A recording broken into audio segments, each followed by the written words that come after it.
Sidang tindak pidana korupsi atas nama terdakwa Taufik yang melakukan buka dan pada penuh agar kepada terdakwa diberi persidangan.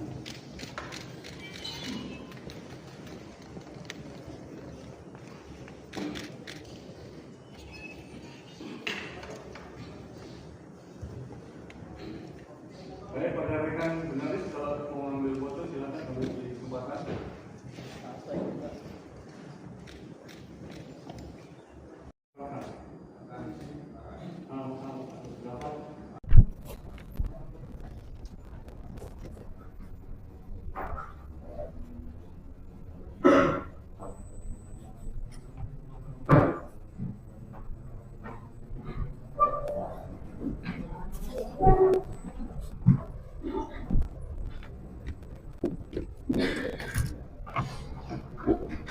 Skor dicabut, sidang nyatakan dilanjutkan.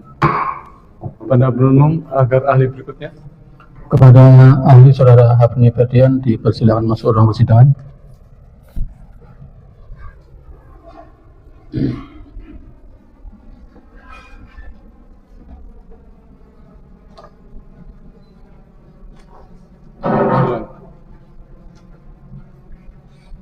Baik, silakan penuntut umum tanyakan kepada ahli terlebih dahulu.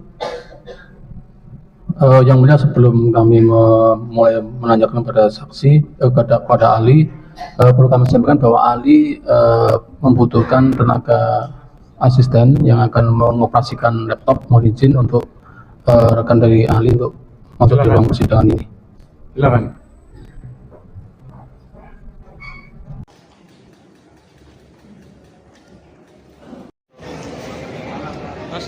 Kata CPU saya bagus katanya. Baik, terima kasih rekan-rekan pers.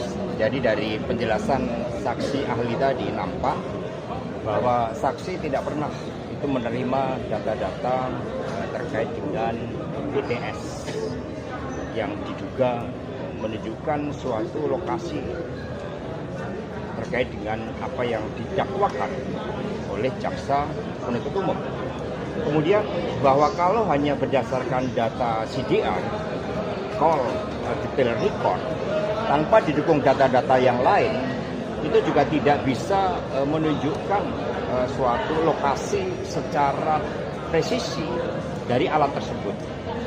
Apalagi perlu suatu konfirmasi dengan beberapa fakta-fakta lain untuk menunjukkan apakah alat yang dideteksi hanya melalui koordinat dari BTS ID tersebut akan menunjukkan berkorelasi dengan keberadaan orang per orang. Bahkan kalau kita lewat Istana Negara sekalipun, ketika di situ ada BTS, maka kita dianggap berada di Istana Negara. Ya, karena itulah di dalam keterangan tersebut saya menyatakan tidak ada keberatan terhadap keterangan dari saksi. Demikian dari saya, terima kasih, dan selanjutnya oleh penasihat hukum. Ya.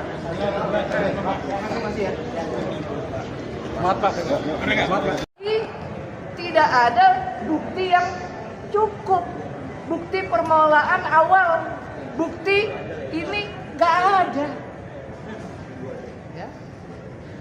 Jadi 3 sudah ini ahli ini, dan ahli ini sekali lagi meringankan. Ahli ini sebaliknya malah membantah dakwaan jaksa penuntut umum. Kalau begitu, kita berdoa selalu hakim berani membebaskan Pak Hasto dari segala tuntutan. Itu saja dari saya. Tentang keakuratan penggunaan data dan bukti. Padahal dalam proses pidana harusnya bukan sekedar akurat yang dibutuhkan, tetapi meyakinkan. Bukti itu harus lebih terang dari cahaya. Harusnya seperti itu kalau dalam proses pidana. Nah, dari tadi pagi kita melihat justru tingkat akurasinya itu yang sangat rendah. Kenapa saya bilang tingkat akurasinya rendah? Ahli sendiri mengakui seharusnya untuk melakukan penelitian untuk bisa mengetahui seseorang berada di mana, itu butuh setidaknya 1 atau 2 hari. Tapi dalam proses pemeriksaan ini, ahli diminta untuk melakukan analisis itu selama 1 jam. Bahkan ahli mengatakan tadi, saya kekurangan waktu untuk bisa melakukan analisis sehingga kemungkinan human error itu, kesalahan-kesalahan itu memang mungkin terjadi. Ini penting sekali karena terkait dengan seberapa akurat bukti yang diajukan yang menunjukkan seseorang itu berada di mana. Berada di mana Pak Hasto pada waktu itu, Kusnadi, Nur Hasan, Harun Masiku, itu tergantung bukti, salah satunya adalah CDR. Poin kedua adalah satu-satunya bukti yang dijadikan pedoman dalam menentukan posisi orang-orang pada hari itu adalah bukti CDR atau call detail record. Tetapi sore ini kita dengar secara langsung bukti CDR itu tidak diaudit dalam proses digital forensik. Pertanyaannya, bagaimana mungkin bukti yang seperti itu bisa digunakan dalam sebuah proses hukum pidana, apalagi untuk membangun tuduhan tentang seseorang melakukan tindak pidana.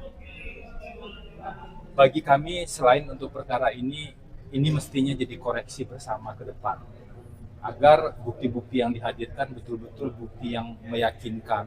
Jadi tidak cukup tuh hanya dengan call data record saja, tidak cukup hanya dengan mengetahui handphone itu berada di BTS yang mana, tapi betul-betul harus diawasi, betul-betul harus ada konfirmasi dari bukti-bukti yang lain.